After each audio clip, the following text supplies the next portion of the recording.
Welcome to this opportunity to give us some of your time and share your open source efforts and community. Can you introduce yourself and how you are slowly breaking the open source initiatives from your product? Yeah, of course. So I'm Natan. I live in Israel. I'm 30 years old. And my open source involvement actually goes way back to high school when I started getting involved in a few Google competitions and then some Red Hat sponsored projects, went to a few hackathons. And then for a long time, I didn't do with anything at all with open source. I got sucked Okay. into the whole cybersecurity world. I did some enterprise software, cybersecurity solutions, was a developer for many years. And today it's my pleasure and honor to be back on the open source scene and to be the CEO of Robusta.dev, which is a Kubernetes troubleshooting and monitoring platform, of which something like 90% is open source. All the interesting parts are open source. Good to hear, Nathan. So probably we'll go a couple of questionnaire. Probably Kaja, you can start take the questionnaire so that we can understand in, deeper how it's going to be help Kubernetes community, especially on the huge tech platform. Yeah, of course. May so one of the so should I start with the question below, or should I start with why Yeah, Robusta? we'll go one by one the questionnaire. Yeah, we'll go one by one as we discussed, Yeah. Nathan. So, Okay. Nathan, the first question I would like to ask is, so how did you come up with this name Robusta, and what does that actually stand for? So it's actually a type of coffee. And Okay. type of coffee it is a matter of perspective. It's one of those glass half full versus glass half empty things. One time I went to a VC and a venture capitalist when we were fundraising for Robusta, and he said to me, "You can't call it Robusta. That's the world's shittiest coffee." And another time I went to a different VC, and I liked her a lot more, and she said, "Oh, that's such a nice name. It's the world's #2 type of coffee after Arabica." So a matter of perspective, but it is the world's second most popular type of coffee, which some Okay. people like less than Arabica. And we chose the name Robusta because one, we really like coffee and we drink a lot of coffee, and two, Yes. because it has robust in it, and we're trying to make Kubernetes clusters and the cloud more robust. Okay. Okay. Okay. So we understand that the tooling is around Kubernetes, right? So how is that Robusta? Is it like just one tool, or is it a group of tools that you are creating? And how does this help to the Kubernetes community? Okay, so it's a group of tools and it's a platform. And before I say how it's built and why it does, I want to say why it's interesting and why we're solving an interesting problem here. There are live monitoring tools out there. So the world doesn't need another monitoring tool. And I like to say Robusta is not a monitoring tool. In a way it is, but it's not really. And what I mean by that is a lot of monitoring tools out there, they just tell you, oh, this is wrong, this is messed up, this is crashing, you have an alert here. Basically, they say in nicer terms, but they're basically saying, okay, you're screwed, or there's something here that needs your attention. And the problem is there's just too much of that. When you look at a microservices environment, you look at something like Kubernetes, then really we're trying to monitor that the same way we monitor monoliths. With a monolith, you're monitoring one application, you have a bunch of alerts, it fires, and when an alert fires, you know what to do about it because you have a simple environment. When you look at a complex environment like Kubernetes, you have alerts firing all the time, you have a lot of moving components, and suddenly when something happens, it's not always similar, it's not always obvious what the fix is. Because the fix can depend on other complex stuff in that environment. So what we're doing is we're developing a solution that doesn't just tell you here's the problem, it tells you how to fix it. And the way we're Okay. doing that is we're essentially building on top of Prometheus and on top of other very popular open source tools with our own open source. And we're gathering all the data from those and we're analyzing it. And then we're telling you, okay, here are the problems and here's how you fix it. Okay. Okay. Great to know. So basically, it is on top of the problem monitoring. What we have to do as part of the sub. Okay, that is a good to hear. Nathan. But what we're trying to do is we're trying to make it so that whenever something goes wrong in your environment, then Okay. right away, the next step, the thing that you do within 15 seconds and how you fix that problem that came up within 15 seconds is completely obvious. And you always know what the next step is. And there's never an alert where you look at that alert and you go, oh, well, does this really mean anything or not? And should I prioritize this now? Should I spend half a day investigating this? Like, what's the right way to fix this? We're trying to always make the next step really, really obvious. So I like to say it's an alerting system that I built for myself, for people like me who like I'm not the world's biggest genius. So like I need stuff that like tells me what to do also and is relatively simple. And sometimes there will be stuff that's a whole lot more complex. So we're not hiding that complexity. When we get to that complexity, we show you the really complex stuff too. But the simple stuff, we try and keep it simple. And I'll give a few examples. So let's say you look at an alert that everyone sees eventually, like CPU throttling high, where you have live CPU throttling. The solution to that, it's really simple. It depends on what's your CPU request, whether you have limits or not, what else is running on the same nodes. There's a really simple algorithm for how you take that and then you fix it. But when you use a traditional monitoring tool, it just shows you a graph of CPU throttling. That's not really useful when you're trying to solve the problem. Yes. To give a different example, sometimes there's context missing. Let's say you have an unkilled alert, out of memory killer, where the Linux kernel kills something because it uses up too much memory. Like the one thing that everyone wants to see when that happens on Kubernetes is, okay, tell me what pod was killed. But you don't get that by default. It just says there was an unkill in this node. So you were missing this really, really important information. So you have tons of alerts, fine, but they're not actionable. You can't do anything with them. So yeah, sure. Because sometimes if we start think as dumb, then we can get more and more issues. To those issues, if we try to analyze and fix it, then it will be a good product. Yeah. So what we're doing now, and I'll speak a little bit about the product itself and what you asked earlier. It's really 4 different things that work really well together. The first part is we have an automations engine. And here, can I share my screen? I think Yes, it'll help. Yeah, please. Okay, so I'm going to share my screen. The first thing we do is an automations engine. So we call this Zapier for DevOps, or if this then that for DevOps. And essentially you define a YAML file that always has 3 different parts: triggers, actions, and syncs. A trigger says, when does this automation run? So this automation is running when there's a Prometheus alert called pod crash looping, basically when a pod crashes. The second part is what are the actions? And the action here is go fetch me the logs. And the last part is the sync. Where do we send this data? So we're sending it to Slack. We can send it to MS Teams. We can send it to other destinations. So essentially, if I look at this really simple automation, what this is saying is when the pod crashes, you want to see the logs. So we'll fetch you the logs and we'll just send it to you automatically. And I'll show that in Slack. If you look at that over here, there was a pod that crashed. So instead of getting a message in Slack that just says, oh, there's some alert, and then you have to now go and take that and start troubleshooting, it arrives in Slack with the extra context, with them for extra information, which in this case is the logs that contain the world's longest Java exception ever. I know because I looked online for like the world's largest Java exception and I copied it into the example. But so that's essentially the core of the concept here for this automations engine. What we're trying to do is we're trying to automate the process of taking an alert and then gathering the data that you need to see. Now, those automations could be just cases where you're gathering extra data.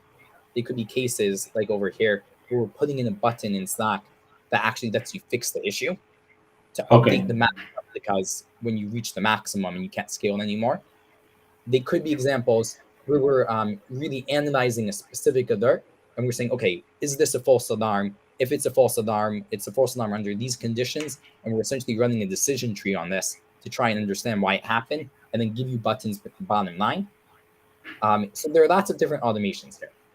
Now, yeah, it's actually good rather than showing what is the issue, and you are also started flagging out how to fix the issue, which is really cool thing nowadays. yeah, I think so too. Like I said, it's like the tool that I always wanted myself as a developer. And Okay. to really be able to do that now as a company and to do it in a way that's open source. Everything I'm showing you, unless I say otherwise, is open source. So to be able to do it in a way that's open source really makes me feel privileged and lucky. Yes. So getting back to the product, though, I said there are really 4 things here. So the first part is the automations part. And when we started, we thought, oh, like we'll give you an automations engine and then you're going to write all these automations for your alerts. And it turns out you won't do that. Like you want to, you have good intentions, but you're too busy. Yes. And that's okay. So Okay. what we started doing then is the second thing. We said, okay, well, we'll do it for you. We know the top alerts. We know the top alerts because here, let me share my screen again. 1 second. Let me just open up something here.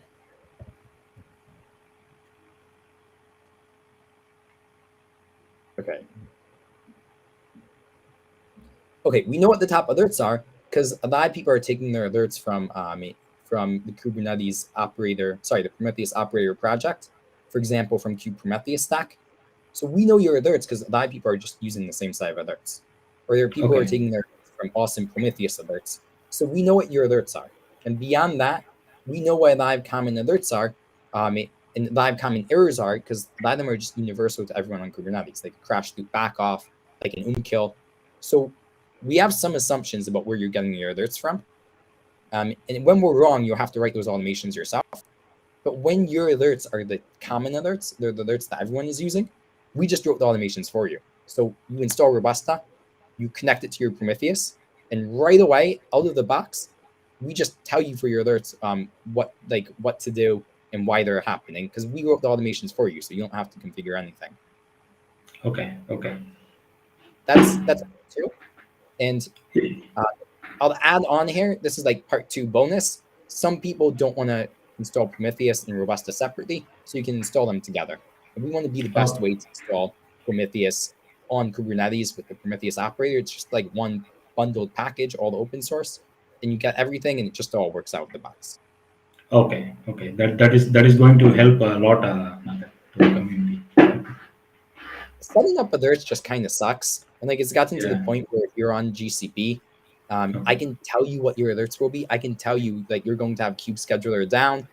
If you're running on AWS on EKS, I can tell you. If you take the Prometheus stack, kube Prometheus stack, by default you will have target down alerts for these components. I know what alerts you're going to have, and I know what you have to fine tune. So we just want to do it for you because everyone has the same issues. Why not collaborate? Why not make it better for everyone? Yes. And we want to get some of our changes there upstream. So our goal is to get more and more of that stuff upstream and to improve Prometheus stack as well. So that's also one of our goals. Okay, so I said 4 points. That was 1 and 2. Let me move on to part 3. Part 3 is all the manual troubleshooting. Now, every single automation ever, it always breaks down at some point. It will never cover everything. That's fine. So we have really good manual troubleshooting tools that let you like take your debugger in VS Code and attach it to a running Kubernetes cluster, to a Python application running on Kubernetes. If you have Java, you can get a memory dump. You can run JMap. If you want to see the stack, then you can run JStack and see a stack trace. If you want to do a CPU profile for Python applications, you can do that. If your application is leaking and you want to see what's leaking memory, you can do that. So we have all these manual tools. You could run them automatically as well. It's just part of the same automation platform. But that stuff is also something that you can use for manual troubleshooting, and it's all built on the same automations platform. So to explain why it's related, if I go back here to the website, we're still like it's just another action here.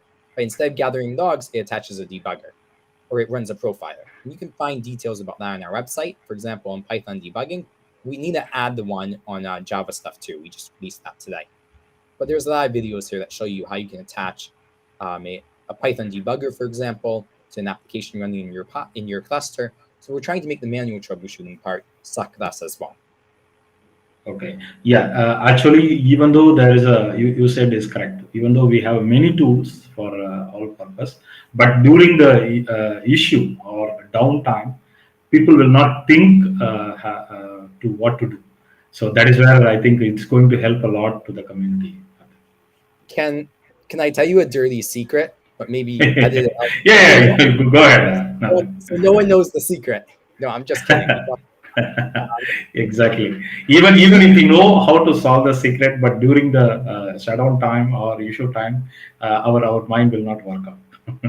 Okay, so So there is some push. Your tool is going to be that push. so the dirty secret about Robusta's manual troubleshooting tools is we're using those open source tools that you already know and like. Like if you want to troubleshoot stuff in Python, there's a really great tool called PySpy. Okay. That's like the go-to tool for profiling and getting stack dumps from running Python applications. Okay. We're using PySpy. We even say in our docs.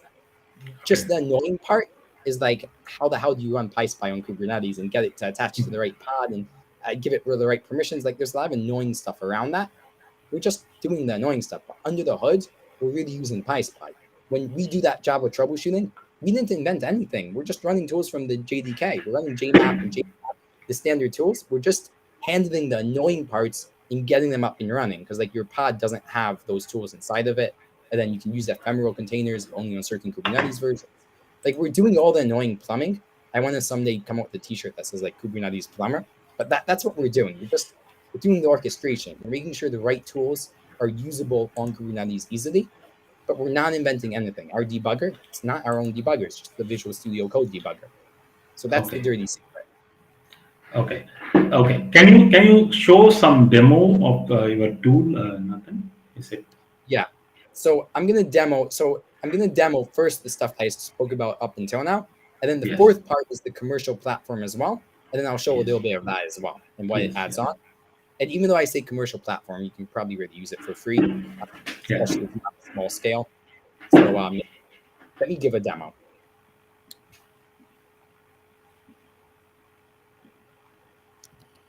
Okay, so I'm just gonna go over here to Slack. So the first demo, and this is already here in my Slack history. I just have a crashing pod. So I get this crashing pod and it comes in along with notifications here, containing the details I need to see, in this case, the log. Now I'm going to show you the manual troubleshooting stuff as well.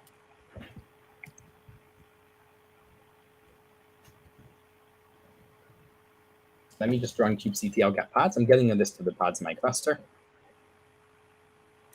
And I'm going to take here an application called Python debug me. And I'm just going to show how to debug this application using the manual troubleshooting tools. So let me do that. I'm going to run Robusta playbooks trigger. This is to trigger a manual troubleshooting workflow. Say here Python debugger, name equals that, namespace equals default. And I'll run that. And let me just add on, you don't actually have to remember any of this. It's just all in the documentation. It's here on the website. This is like our marketing website. And if I go to the docs, then here you can see all the actions built into Robusta. Whoops. All the actions built into Robusta, and it's here under Python troubleshooting. So we have tutorials as well that go into all this. So you don't actually have to remember what I'm writing. Okay, so let me go back there. This is still running, so we'll just give that a moment. Okay, so it says I'm done, and it sent me this message in Slack giving me the details. So it's attached to debugger. This is essentially, let's say I go over here. One moment. Let me just open up the right project in VS Code, and now reshare my screen.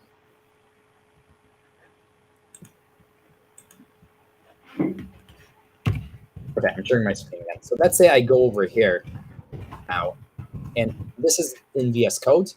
Now, what I want to do when I want to debug something is I really just want to go here, and I want to like attach to process. I want to attach to running process. I can't do that because it's not a local process. It's on Kubernetes. I want to do remote attach, but someone needs to set up the debugger so it's actually listening. You're going to go knock, knock, who's there, and no one's going to answer. So you need the debugger to be set up. So what we just did when we ran this action in the terminal is we set up the debugger inside the cluster for my application. And what's cool is that there's no setup. You don't need to do anything to your application in advance. And now the last thing I have to do is I have to just port forward. For security reasons, we're not doing that for you. You set up the port forwarding so that you can connect to that debugger inside your cluster. So I'm just going to run command. And now here from VS Code, I can just do remote attach, enter, enter. And this will now attach to the debugger that's running. And you can see here, I get here all the debug output. I could stop this with a breakpoint, but I shouldn't do that. I'm not going to do that, so we'll let that continue. And I can do a feature here from VS Code that's called non-breaking log points. So I can just add a log point, and I can write here like this doesn't stop the program. And now if you see here, I get these messages, this doesn't stop the program, now I'm printing the variable. So this is an example of how we're taking something that in the traditional world without Kubernetes, it's like the easiest thing ever. It's a no-brainer. You just debug your application using VS Code. With Kubernetes, it's a bit of a pain in the ass. So we're trying to make that a whole lot easier. And we're really automating the process of setting it all up so that it's just now a 30-second process instead of being this big annoying thing that you won't do often because it's a pain. So that's an example of the manual troubleshooting. And now I'll show you another example also of the automated stuff as well. And the first part I spoke about in that built-in knowledge. So let me go over here to our SaaS platform. This is just the UI for all the same data that you would see in Slack. We're also just showing it here in a UI that's a little prettier to see, and where we can do deduping, so you don't have like 10 Slack messages if there were 10 alerts. You just see one message with 10 items under it. So this is our UI, and it's kind of like an alternative front end for Alert Manager. So if I go in here, I can see here all the same data that I would see in those Slack messages. So here I can see, for example, that there was a crashing pod, and here I can see the logs for that. Let me show you, though, a different example. Let me go over here. So a lot of times when something happens in your cluster, then the interesting thing when things happen in your cluster is that they're not occurring in a vacuum. There's always a connection to something that happens. I'm going to pause for a second, and then I'll get back to this. But like, let's say you were running an application, and you roll out a new version, and right away everything crashes. What's the first thing that you suspect? Exactly. You just updated, right? Yes. We all know that. Okay. So how you are putting so much effort? Actually, this is going to be really good into the community upcoming, because we all know Kubernetes is going to rule. Already started ruling the tech world. So how you can your funding is going on all these initiatives? Excellent question. Just remind me afterwards to get back to what I was saying about the change tracking, because I think it's also a very interesting point for the audience. But Okay. Great question about funding. The short answer is we're good. Okay. We're well funded. Not looking for additional funding. Okay. We're very lucky to have a number of substantial angel investors. For example, Okay. Asaf Bets, who was one of the co-founders of SNCC, Okay. which does security scanning. We've raised from some very, very good angels and VCs, and Okay. it's really enabled us to build an excellent team, both with that cash and in terms of the advisors and the people who we brought on. Okay. That's great. So if anyone interested in contributing to Robusta products, how can they get started? Because this is also one of the way we can keep invite more community people to explore our open source levels. Okay, I love this question, and you're trying to make it really easy. So two things. First of all, if you go to our website, we have a Slack channel. You either go here to community, Okay. and there's a link to Slack, or on our main, you just click this button up here in the top right corner. Okay. I think the buttons only work though on desktop. I don't think this thing works on mobile. But you just click here, you join the Slack community, and say, "Hey, Nathan, I'd like to contribute," and I speak to you, and I help you find a good issue. But of course, you also don't have to talk to me. If you just go here on GitHub, we have a whole bunch of issues open, and we try and tag stuff as well with good first issue to show people what's a good first contribution. And we got live contributions today from the community. I think it's great. I can tell you that I myself got started in open source. I've had a long career, ultimately bringing me to the point where I am today, where I'm CEO of a VC-funded company. And I never would have gotten here if I hadn't contributed to open source projects starting back in high school. it really taught me 90% of everything that I know, gave me real world experience. I think it's an excellent, excellent way to really push your career forwards. And of course, for the projects, it's a huge win as well. So please reach out. Please look on GitHub. If there's doesn't seem to be an issue there that you think is a good fit for your skill or that interests you, then speak to us. We'll help you find a good contribution. We're doing everything we can to really try and give back to the community as well and to help people want to get involved. It obviously is a huge help for us. And I think it's a good thing for other people too. Okay, as part of your open source heart of the journey, what is your further roadmap? You say the heart of the coffee. So we want to cover 90% of all the issues that you run into in production. Okay. So I mentioned the high CPU throttling. We just yesterday added support for cases where you're running out of disk space. Then we tell you which files are taking up the space and which pods. So we're constantly adding new coverage. We want to eventually cover all the common alerts, which will be, let's say, 90% of the issues or 80% of the issues. And for the remaining 20%, we want to give you the manual troubleshooting tools that immediately let you find the root cause. And then to add on to that, just the last missing piece of the puzzle, and this is present both in the commercial platform, but also in the open source, is just what I said about change tracking. So what we want to do is when a change happens, like when something crashes, then we want to tell you what changed recently. So we give you via Slack messages or via our platform, we'll show you like this is what changed right before something crashed. And then you can easily see, oh, well, it crashed because I updated it or I did a bad update or someone else on my team, someone else in the company did an update, which I wasn't even aware of. So that's a big part of it, is the change tracking. Okay. We want we want to, the short answer is coverage, and to cover as many issues as possible. Yeah, because right now one of the main challenges during any server implementation or production grade environment, how are we going to mitigate those issues very quickly to save our RTO and RPO? I think this is going to be a really good tool. What we will also do is we will, as you shown the GitHub, we will also try to create one POC, and we will also explore more to help one of our tech sessions, so that people know about this potential tool. It's in the market, because many the problem is we have very good tools like your Robusta one, but many don't know how to explore or how to do it. That is a major issue, because they are not part of more community. So we'll also come up with more help here. So we'll join together in collaboration. Yeah, a big problem is the data is all there. Like I speak to people sometimes, they'll say like, oh, I have this huge issue on my cluster. And then the answer is, well, just look at this Grafana dashboard. Like all the data is there. You see what's going on. And they go, oh, I didn't know there was a Grafana dashboard for that. So why can't we show it to you? Like whenever that happens, why can't we send you in the Slack message that Grafana dashboard? So then you know. All the data is there. You just have to see the right data at the right time. So that's what we're trying to do.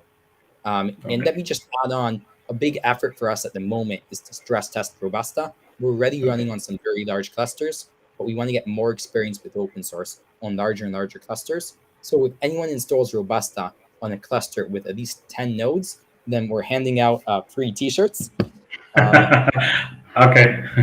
kubectl get sleep. So if you install Robusta on a cluster with at least 10 nodes, then just message me and I'll send you a t-shirt. We do worldwide shipping. We ship to India. We ship to, what's the weirdest place we've shipped? I don't think we've ever shipped to the North Pole, but we ship all over the place. Okay. That also one of the easiest way to attract more community lovers, especially on the open source part. Yeah. Thanks for your help on this open source, Nathan. Probably we'll explore more towards whenever you release any future. Probably you can keep us posted. We'll also help to reach out the open source community. Yeah. Thank you very, very much. I honestly, I'm very excited to be here, and I really appreciate the time that you've taken with me. Thanks, Nathan, for your time. Thank you. Have a wonderful day.